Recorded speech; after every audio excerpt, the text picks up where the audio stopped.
Oh, hello. I'm So Black Psycho. I review the Goosebumps episodes. And tonight marks the very first night of October. And if you're familiar with the content on this channel, you know what that means. You know, unless you're, well, stupid. So, well guys, that looks like that's my cue to get out of here.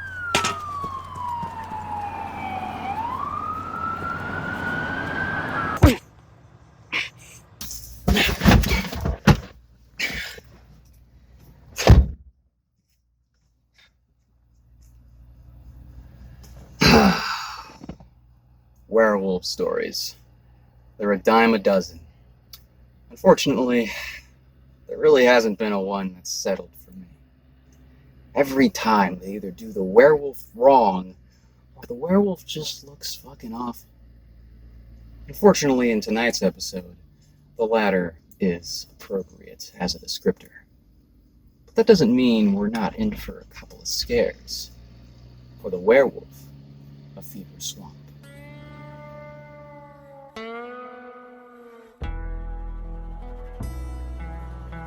Our episode starts with the Tucker family moving into their new home in the middle of the titular Fever Swamp. Our main character, Grady Tucker, walks into his new bedroom for the first time. It's kind of used. Yeah, no kidding, Grady. This place is a real piece of shit. His mother tries to see the bright side of things, but Grady's not having any of that. Is this a blood stain?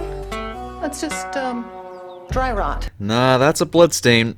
100% someone died in this room. Suddenly, they hear a scream from down the hall. Grady's sister just had a close encounter with a snake. Thusly, Grady is sent out into the swamp to dispose of the snake safely, which unfortunately leads him to get lost because Grady's a fucking idiot. Seriously, you could have just thrown it out on the porch or something and called it a day, but no, Grady decides to go out to the swamp and get even more lost. And that's when he runs into the murder hobo. Bird up! But that's not really that interesting, so let's cut immediately back to the house, where Grady and his sister Kelly are brushing their teeth and talking about what happened. It's tell, not show, right? That is the rule in films, isn't it? Yeah, that's totally it. Dig the dollar store spider, by the way. One with every Spider-Man Happy Meal you buy. Hope you all like exposition, because that's what we're going to be getting for the next few minutes here, as Grady goes to talk to his father, and they discuss why they're here. Apparently, Grady's parents are scientists studying deer and how they're going to adapt to living in a swamp. That's it. Yep, that's the big experiment. All they had to do was move all the way out here in the swamp, where pretty much no one else lives, to do this. You know, I'm not really much of a scientist, like at all, but that kind of seems like a waste of time and effort to get results that honestly don't really seem that worth it. You see these deer here? Up until a couple of days ago, they had never seen a swamp before. Now your mom and I get to study how they're going to adapt, and believe me, they will, because it's just natural to adapt. And pretty soon, they're going to love it here. You're wrong. Very interesting. Glad I could be a part of your study. Besides that, we also learn a bit about the murder hobo we saw earlier. Apparently, according to Grady's father, he's a friendly character who's just a little eccentric after losing his family years back. It's false. Grady doesn't care for living here.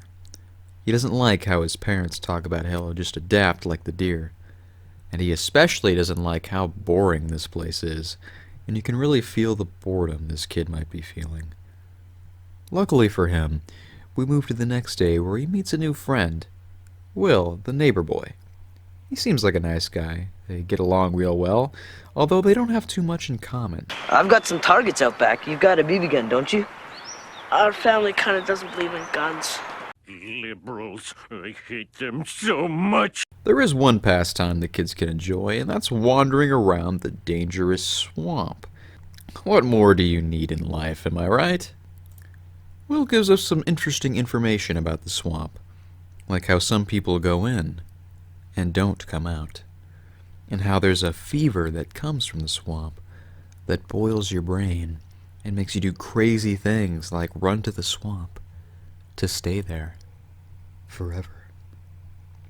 And to top it all off, Will believes that the most dangerous thing of all in this place is the eccentric, harmless murder hobo we saw earlier.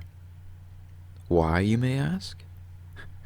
Well, he's a werewolf, of course. Now, as we discussed before, Grady is a bit of an idiot. And he takes all of this information from Will as gospel. His parents and sister, not so much, getting Grady rather upset. That night, he wakes up all hot and bothered, rushing to the bathroom. He grabs a thermometer to check his temperature, but thankfully, he's alright. No fever, but the paranoia is starting to get to him. But before heading up to bed, he hears a strange noise. Walking down the stairs to the back of the house, he notices that the back door is open ajar. As he moves towards it further, the door swings open, and a creature jumps at him from out of the darkness. Oh, don't worry, it's just a little pupper, and this family should be thankful that's all it was. Who the fuck was the dumbass that left this door open? If I lived in a spooky-ass place like this, I'd always be keeping my house locked up. Hell, I'd do that anyway. I don't even live anywhere remotely close to being spooky or dangerous. It's just fucking common sense these days. The 90s were a different time, I guess. Hey, boy. He is huge. That ain't a big dog.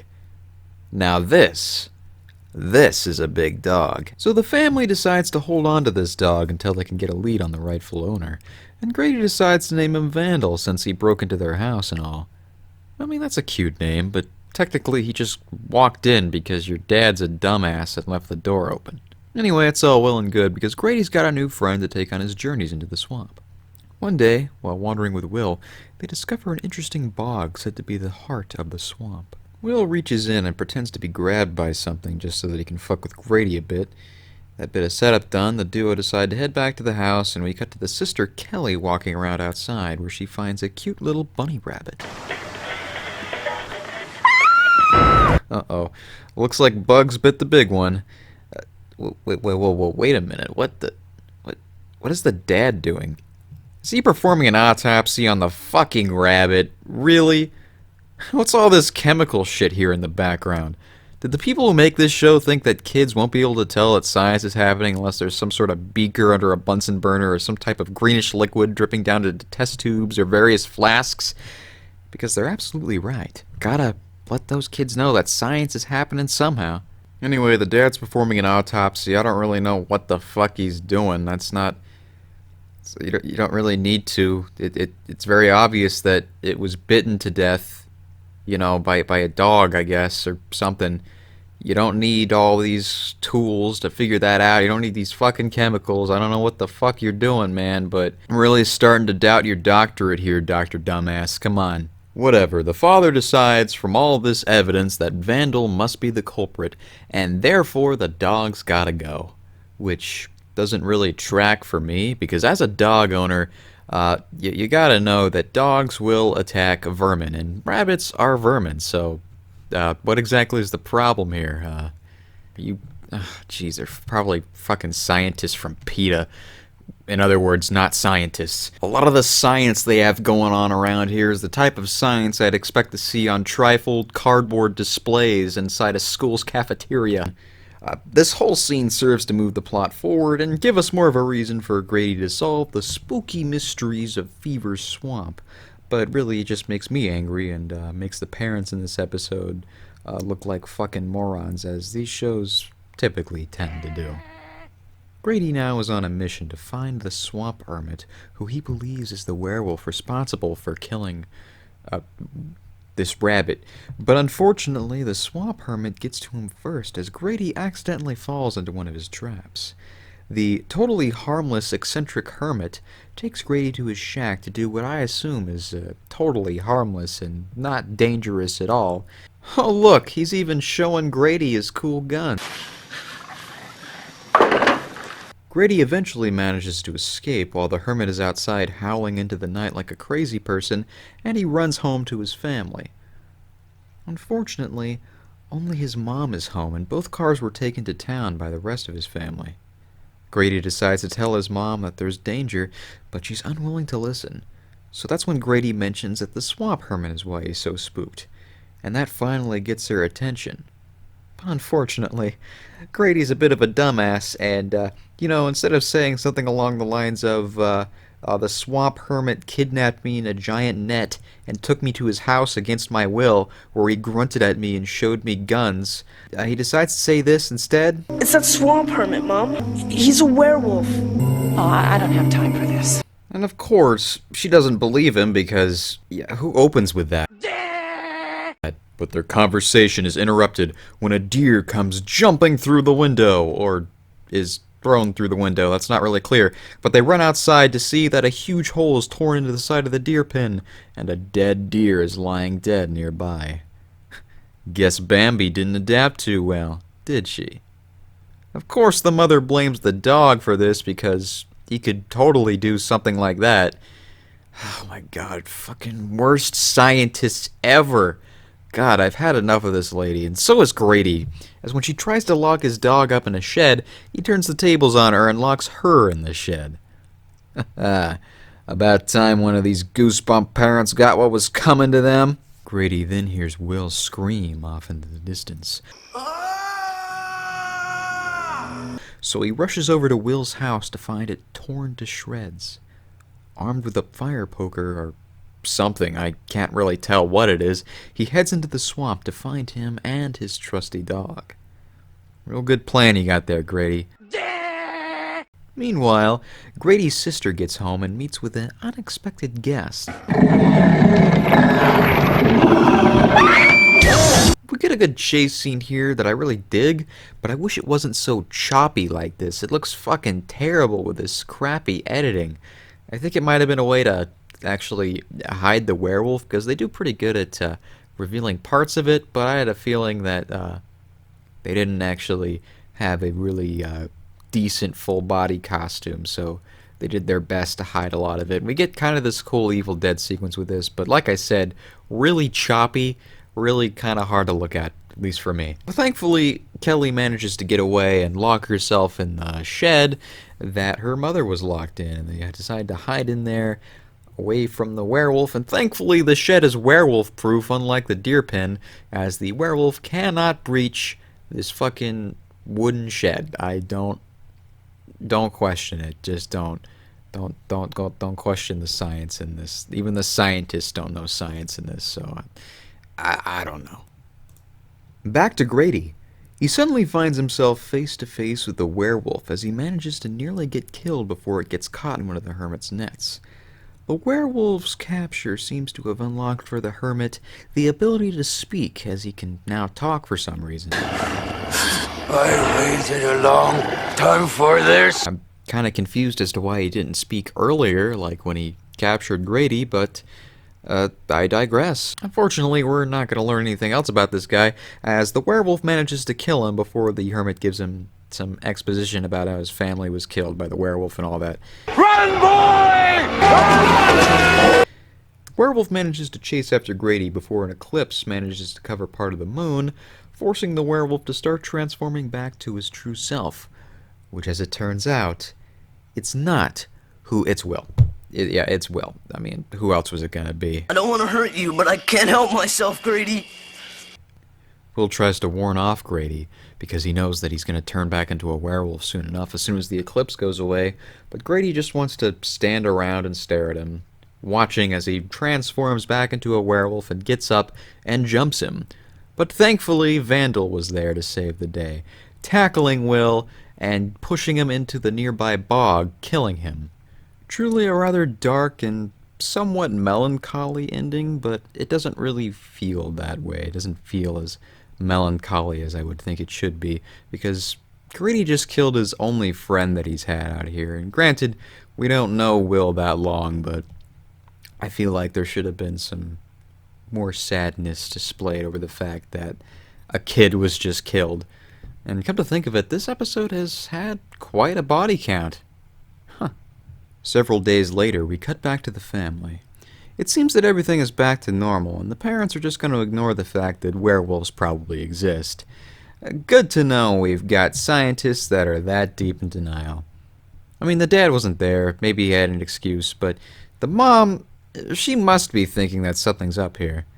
The sister's on point, though. She knows what's up. There's no evidence to suggest that it was a werewolf. Except what I saw. And you haven't seen Will around, have you? Oh, and also, the parents are pinning this on the dog anymore, so, you know, that's good, I guess. I don't care. After a fake jump scare, the episode ends with Grady waking up to go outside to howl at the moon because I guess he's a werewolf now. Or maybe he's a werewolf hunter. Or maybe he just likes howling at the moon. I mean, who doesn't, right? I mean, me personally, I'm gonna go ahead and say he's a werewolf because that's how the book ends, and the book was fairly accurate to this episode, but I don't know. It's kind of unclear. Would kind of appreciate some kind of answer, but I guess we're just ending on that note. Oh well. So what did I think about this episode? Well, besides the typical goosebump tropes and frustrating characters, I think this episode has a decent atmosphere to it. And that's the main reason why I love Goosebumps. The atmosphere that it tends to offer towards its locations, and the feelings that it brings up. The sets in this one are also pretty good. I love the houses and the swamp setting in this episode, and usually when they get scenes set at night, that's when we got the peak spooks set up. However, what brings the episode down for me is that none of the characters really get a chance to be interesting to me, as I find most of them frustrating, as I stated before, but not frustrating enough to bring the whole episode down for me. Also, the werewolf itself, I don't really care for its design, but thankfully they kind of obscured it a bit, which can add to the fear, but, you know, deep down I know it's because the werewolf costume probably looked terrible. From what I can see, it looks more like an orangutan man rather than a wolf man. The episode also tends to drag a bit as we get a lot of the lore and exposition about the swamp, but a lot of it is just straight from the book. It feels kind of tacked onto the plot, and almost feels like it doesn't really need to be a part of it. But it's decent in comparison to a lot of the other episodes I've seen in this series, and the typical Goosebumps skeptic family members coming face to face with the abnormal is something I like to see, just to rub their stupid little faces in it. Goddamn fucking dipshit fake scientist, probably fucking PETA members, I don't know. I don't have too much else to say about this episode. It's not amazing, but it's fairly decent, and I would put it in the must-watch if you're checking out the Goosebumps series. So I'm going to go ahead and give this episode a rating 8 out of 10. It's fairly decent for Goosebumps, so check it out if you can.